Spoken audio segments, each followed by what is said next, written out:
What's going on, guys? I'm Chris, and this is Regular Guy Training. So, it's been kind of awaited for a little while now, and I've been teasing it for a little bit, so here it is. I decided to go with the suggestion of the group, and that would be to do a review on the stock CZ P10C before I did anything else to it, because if you've been tracking what's going on with the channel, I'm going to do stuff to this pistol, like I'm going to get it cut for a dot, get a threaded barrel on it and a comp, because I kind of want to go fast pistol, because I've been using stock pistols for always. So here's a big thing on this, right? I walked into this review believing I was really going to like this pistol. I didn't really know how much, though. It was either I shot it a bit and I was like, ah, well, that's a gun, or it turned into something that I really liked. So before we go into all that, let's go ahead and talk about what you end up getting out of the box very quickly. I'm not going to sit here and make this an unboxing, because this has actually quite a few rounds through it now. So let's talk about this, right? Out the box, you have a set of 3-dot aluminum sights, not steel, but that's better than plastic. And keep in mind, by the way, this is a direct competitor to the Glock 19, like many other striker-fired pistols similar to it out there. But you have a set of aluminum sights straight out of the box. Now, here's the cool thing about these sights. I personally really hate 3 white dots, right? But at the very least, they come ledged, and they're not super soft plastic that you can easily rip off. So I very much prefer these sights over a set of stock Glocks. Now, here's the thing about those sights, right? Instead of me allowing to do just a regular 3-dot setup, what I had done instead was I'd blacked out the rear, and I decided to take a little bit of like red orange nail polish and that kind of stuff off the wife, and replace the white dot with that one so I can pick it up just a little bit quicker. But I also didn't cover the entire front sight, so if I needed to take a precise shot with the top edge, I still can. So that seems to have worked for me quite a bit. And it continues to, at least before I end up slinging a dot on here and that kind of stuff. You have front and rear slide serrations. For those of you that care about press checking and that kind of stuff, they're positive enough to where they'll grab into you and they'll work very well. Up here, they're just aggressive enough to where you can get on them really fast and rip on the slide and that kind of stuff. I don't think I slipped off them yet. At least I don't believe so. And even if I did, that's about as often as it would occur, is that I don't remember it happening.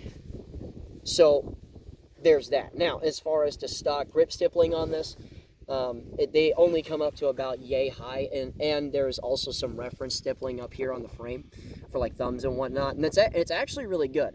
It's pretty aggressive stuff. It'll bite into you pretty hard. I don't know exactly why it is, but on the right hand, on like the pinky, when you end up gripping into that frame, it's almost like a pinching feeling and that kind of thing. And again, it might just be how my medium length, super skinny fingers are. I don't know, but if you've noticed it, let me know. So for me personally, I do not like two-tone kind of thing where it's smooth up in here and then aggressive down here. So I decided to take a soldering iron to it and just make it all consistent to where everything that I touched had grip stippling on it and that kind of thing. So that works out really well. As far as how the frame is designed, this almost works like a beaver tail. You can get really, really high on this individual pistol, to the point where both of your thumbs right up, let's just go left-handed, where both of your thumbs can actually right up pretty high. Now, if your grip strength is too much on it, or if you don't have dexterity in your hands because it's super cold, every once in a while, if you're pressing too hard with your palms, just because of how these are edged, these two slide lock levers, because it has ambidextrous controls, you can keep the slide from locking to the rear. What I have noticed, though, about these particular controls, or this slide lock lever in particular, is that it's pretty low profile. So the number of times that it's happened is pretty rare. You guys see in the shoot footage this happening if I'm just going full retard as far as speed and that kind of stuff is concerned, gripping harder than I should. I'll have that happen to me. But it really isn't that big of a deal. Now, more on the ambi controls. You have a set of ambidextrous magazine release buttons on here. Now, here's the thing. A lot of people don't like ambidextrous magazine releases. and a lot of different designs for that, because when they grip with their other hand, especially when they start gripping tighter, this index finger will start getting in there and it'll start to press. So if you have a sensitive button or an easy to push magazine release, you'll kick buttons out. Just as a for instance, right, Smith & Wesson M&Ps do not have ambidextrous magazine releases. But if I leave that thing in a right-handed configuration and I shoot it left-handed, as I had most of my life, if I start gripping too hard, I'll kick magazines out of it, right? Especially with the shield. I straight up can't shoot the shield left-handed because they'll just fall out. So why is that relevant to the P10C? It's relevant to the P10C because they're difficult. Not impossible, not difficult in a bad way. They're stiff. And I believe they're stiff on purpose, because when you have a magazine that's loaded in it, you actually have to press on it with a decent amount of force to get it out of there. Although you're not watching me sit here and struggle with it as it's happening. Does that make sense? So while it isn't like impossible or whatever, and you know, this is a loaded magazine, there's a round in the pipe, right? It's not difficult like at all to get the thing out of there. And if my little ass can get this magazine out of here, you're good. You know what I mean? So they're stiffer, which is good because of the nature of ambi controls and grip strength and index fingers coming in the wrong place possibly and that kind of deal. So I absolutely am a proponent of that. I'm absolutely somebody that is in favor of that, because if you're going to have that control in that place, you can't have your own interface be something that you're having to work around or trip over. Does that make sense? Now, let's talk about this slide for just a second. I love how flat this gun shoots. You'll notice that once I have this gun in two hands, that son of a bitch is in there, right? Like, it's deep in there, okay? Now, the problem is that if you're left-handed, this is something you have to consider.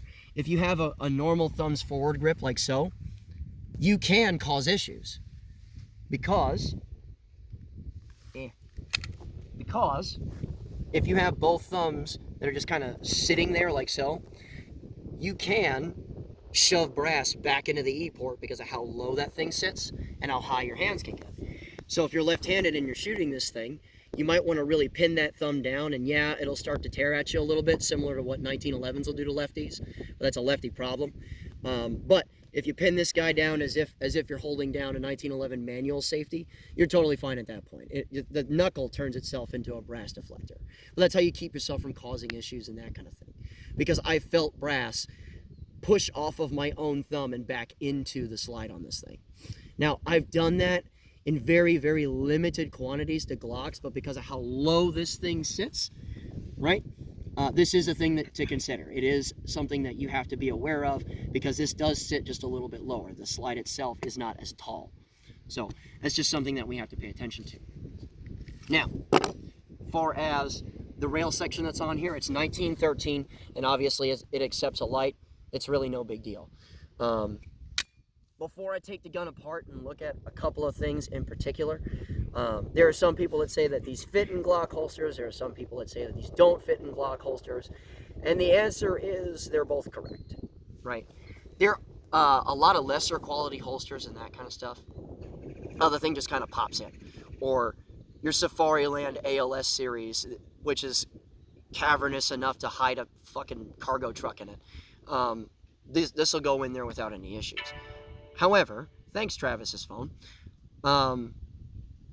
with these in particular, especially with like your T10C holsters and that kind of stuff, you'll have fitting issues. Now, this works. This is a Glock 19 holster, and this fits in here just fine, right? It fits in here just fine. But here's the thing. You basically have to do a lot of adjusting if you don't want to buy a new holster for a P10C. You have to loosen this guy up quite a bit, and then you have to tighten this up. So there's that, but it'll fit in this holster, just as a for instance. Now, there are some holsters that it straight up does not work with at all. If you really, really force it and you loosen it up to almost a concerning degree, this will fit in a Glock 19 Ragnarok holster.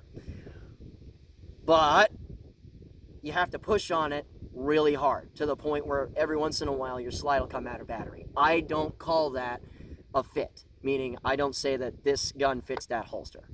Does that make sense? Because now I need like 1,000,000 pounds of pressure to get it out of the holster, and then I have to slow down and come back on the target. So in certain cases, you're going to have to figure out what's going on as far as your holsters are concerned. If you have a Glock 19 and you want to pick this up, test fit this with the Glock 19 holsters that you do have, with and without a light. Because this thing has an easier time getting into Glock 19 holsters that are minus a light for some reason or another, right? So if you do carry a light on your pistol, understand that there are fewer options as far as what you can do. Now, there are plenty of CZ P10C holsters out there. So realistically speaking, if you're a Glock 19 guy and you find yourself having to replace a holster, that's really not that big of a deal. Let's talk more, again, before I take this pistol apart, let's talk about economics on it. The pistol itself, across the board, is just under Glock 19 pricing, right? In some cases, it's around $100, but it depends on where you look, just like anything else you shop for. But this comes in under a Glock 19, more or less, depending on where you're shopping, right? However, anybody that gets into this and starts doing it a lot is going to end up buying a lot of magazines. These magazines, while they're good mags, they are, and while I appreciate the red followers in them and that kind of stuff, they're $40 a unit, right? Now, would I have a problem with $40 a unit if they were bad magazines or if they were questionable under ridiculous circumstances and that kind of stuff? I really would. But in about the 6,500 rounds that I've shot through this thing, actually it's a tick over 6,500 rounds that I shot through this thing, aside of me causing an issue while shooting left-handed, just like so, and aside of just a bunch of bullshit getting into one of these magazines, I haven't really had any problems, right? So they're good mags and that kind of stuff. It's just they are more expensive. They are. They're approaching HK levels of expensive as far as magazines go. So that is something that you are going to have to pay attention to. It is something that people will have to consider. And for a lot of people, it'll ward them off of getting it over a Glock 19, which I do obviously understand. Economics are economics after all. Now, you'll notice that I've taken a lot of time before I started talking about the trigger on this thing. And that's because there's a particular amount of time that needs to be taken when I'm describing something like this. This trigger is very Glock-esque, better though, right?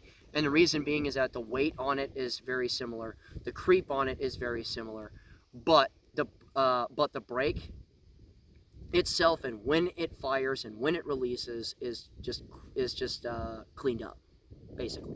Now, as far as the trigger itself is concerned, I'm not going to sit here and try and ghost it for you, but I can just kind of go through. Very similar to a Glock, you have that empty space before it walls out, and then when it walls out, God, I'm shaking so much. It's cold as hell out here. But right when it walls out, you can start to press through it.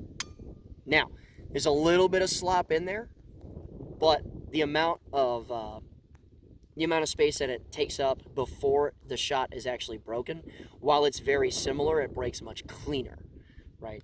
Stock Glock triggers tend to be significantly more sloppy after that. And on the reset is right where it needs to be. It's on that wall. There's no issues with it, and we bring ourselves straight to the rear.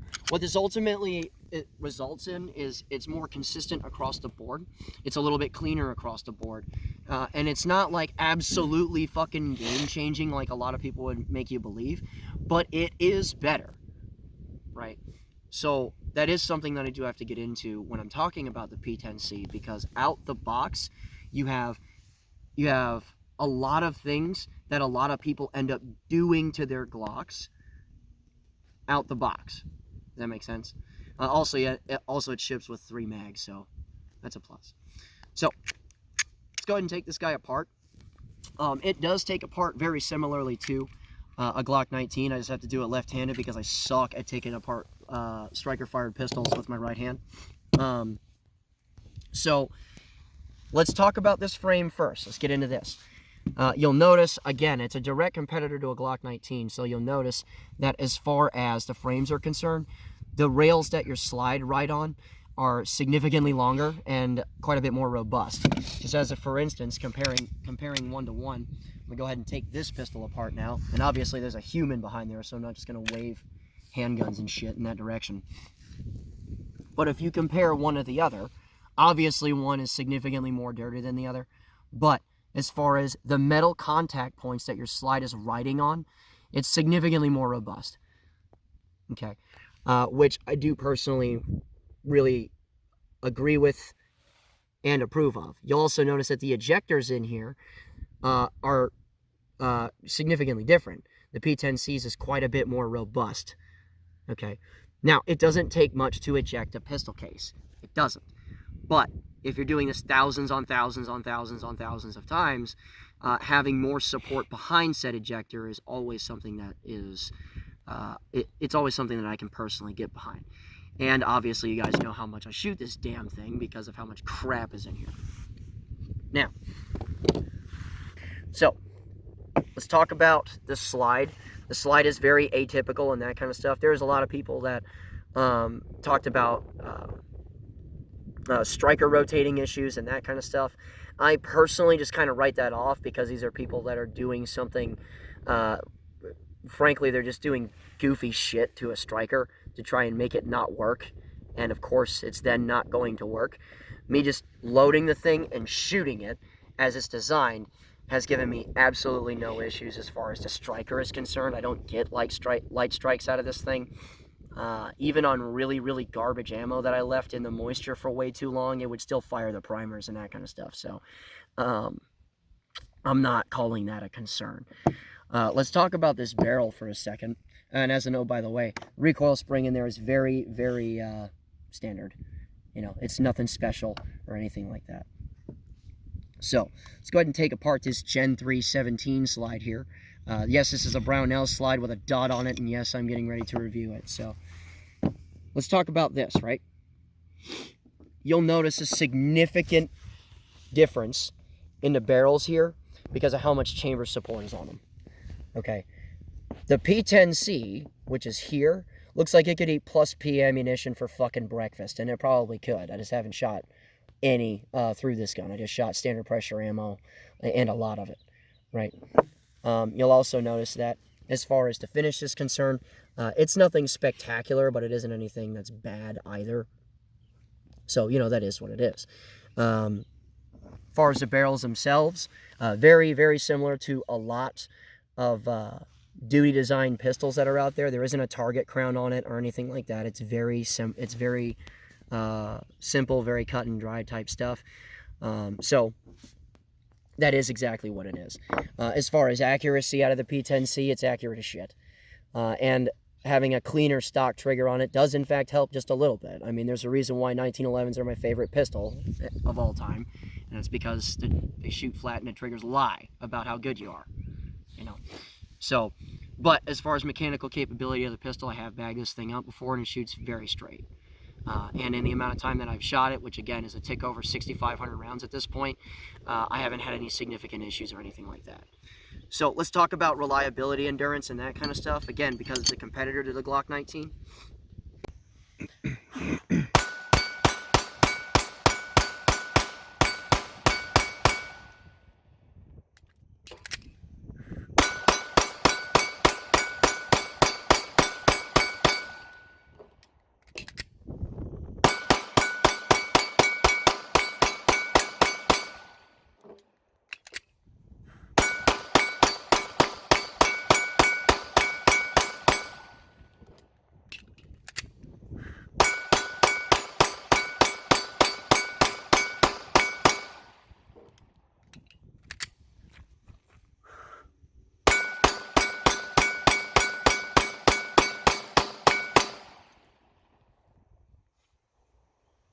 Hands are cold. Smell that hot metal.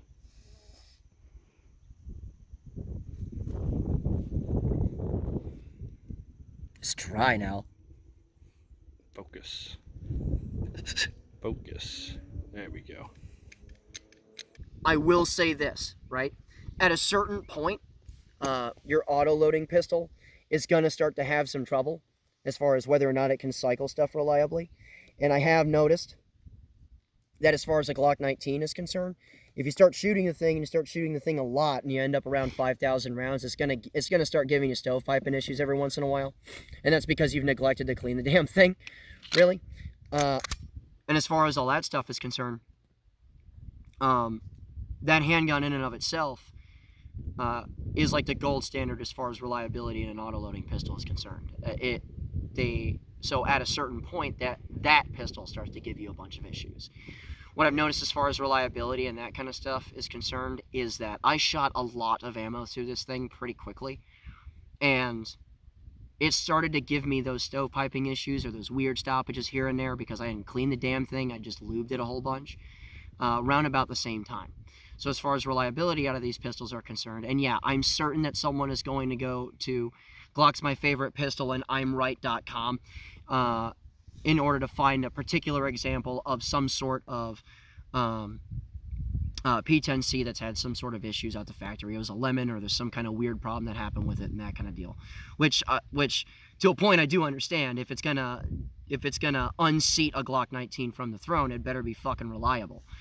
And guys that find issues that are weird like that are gonna look them up. But that being said, as far as what I've personally shot and what I've observed from students that have bring them through classes, because I'm starting to see them more and more, they're doing just fine. Okay, any one-off here or there stoppage that I've seen in P10C, I've seen before in a Glock 19, right? And I've seen all kinds of shit happen to Glock 19s, right? Stuck cases, front sights coming loose like fucking crazy. I've seen frames get separated, all kinds of shit. But the only reason why I'm not like, fuck the Glock, is because I see a bajillion of them every single time I come out to do classes. It's most of the guns in class. So my sample size is of a lot. Obviously, the sample size isn't as much with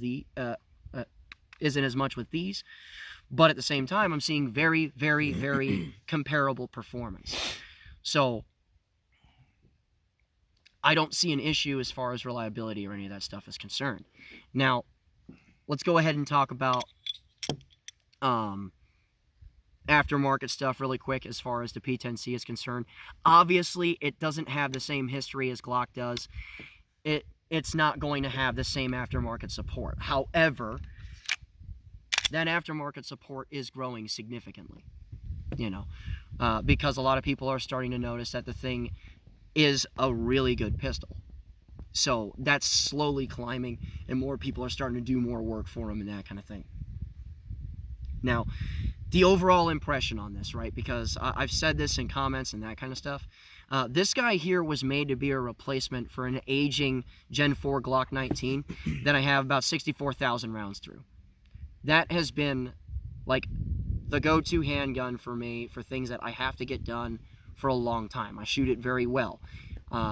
The parts on it are of such loose fit at this point to where I know for a fact it has mechanical accuracy issues. Of my friends that shoot it, I feel like I'm the only one that can actually hit a damn thing with it in the first place. On top of that, students have used it before too. So it isn't just me shooting the thing. It's students that need a gun for a class or a series of classes and that kind of stuff. So it isn't just me that's shooting the thing. In the last couple of years, students have shot it a lot too. And it's always the same. The thing is just absolutely reliable. It does its job. It keeps working and that kind of stuff, right? This is my replacement. And after the amount of time that I've shot this thing, I've confirmed that this is my replacement over a Glock 19 as far as just the handgun that I depend on to work, to do things well, that I will put on and walk out of the house with. And that's no mean feat as far as a handgun is concerned. I like this handgun a lot with the simple fact that, well, first and foremost, a lot of stuff that people end up paying people to do for their Glocks, this thing already has stock. Some of you may not care about front slide serrations. I find them rather convenient. Okay. So many people replace disconnectors and all kinds of shit in the stock Glock trigger. There's no reason to change this thing in my mind ever. As far as just how low the gun sits and how flat it shoots. If you shoot one for a few drills and then you go to a Glock 19, you notice that the Glock 19 doesn't cycle as flat. And a Glock 19 cycles really flat. Okay, I don't have to change sights immediately because the sights that come on the gun aren't a liability to start. You have better controls and interfaces and that kind of stuff with magazine releases on both sides that are stiff enough to not give you issues if you're gripping super hard on the pistol. And I've shot this thing really fast and I've shot this thing while gripping really hard and I haven't had that issue. Right, and this was the guy that was bitching about the right-handed button shooting it left-handed on an M&P 2.0 that all kinds of people were getting really mad at, right? So, oh, and by the way, the chamber support on the actual barrel is much beefier than that of a Glock 19's, right? So if I want to shoot plus PMO and that kind of stuff, there isn't a lot. Okay, I'm going to back up and not say that if you shoot a like a 300-400 rounds of plus P through a Glock 19 that you should be worried, right? But saying that goes even more so towards a P10C, because if you shoot 300 or 400 rounds of plus P through a Glock 19, you're not worried. I don't care at all on this pistol, like at all. Okay, that and it's boringly reliable. It has things that you need and a couple of things that people ask for out the gate. So, oh, and it's a cheaper handgun. So, to me personally,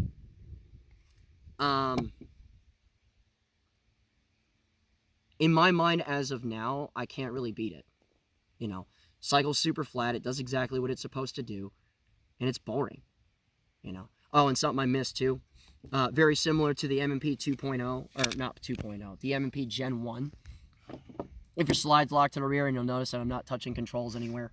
Right, if the slide's locked to the rear and you have yourself a fresh magazine and you insert hard, it'll cycle it for you or release the slide for you. Neat, value added to me, right? I personally have just been catching the corner on that slide lock lever and using it. Also, no big deal. So, realistically speaking, I can't really say too much more. This handgun is nothing but stellar. Okay, like it. I can't see myself really going back without having some sort of thing that I'm testing. But like a handgun that I'm going to carry, that I'm going to depend on, that's it right there. You know? And of course, once I have it ninja'd the fuck up and I have a dot and a comp and all that other stuff on it, I'm going to see how reliable it is then as well, to see what's what, right? Because that is already a go fast pistol stock. It can be made much faster because I've shot modified P10Cs before, and they're frighteningly fast. Like so fast, you're bad fast. So, really, that's all I have, guys. If you want to check out anything else as far as the channel is concerned, I'll have little windows and stuff up here. If you want to come out and train with us, you certainly can. My website is in the description below. If you want to support us on Patreon, again, another one of those little windows is popping up here. And when you support us through Patreon, we use that money a lot of times to either fund YouTube stuff here, or more importantly and far more expensively than that, we bring in soldiers, for instance, from my unit or other units and that kind of stuff, and we'll train them up for free off of that dime, right? So there's that. If you want to help those guys out, you certainly can. Now, if you want to help guys out and also help yourself out, and you sign up for $35 a month, you can come out and train with us as often as you want, so long as you're signed up to the $35 a month program. It's a pretty easy way for you to get into this and get into this really hard without a ton of the initial expense. Does that make sense? And it gives us a chance to develop you. So that, and if you want to check out our Facebook page and that kind of stuff, link is in the description below. Also, I sell hats. So I think I'm done with all the plugs, right? Let me know what you guys think about the P10C. Did you care about it at all compared to your Glock 19? Did you find it to be much better than your Glock 19? Let me know what's up. And remember, a regular guy's firearm is the last defense against tyranny.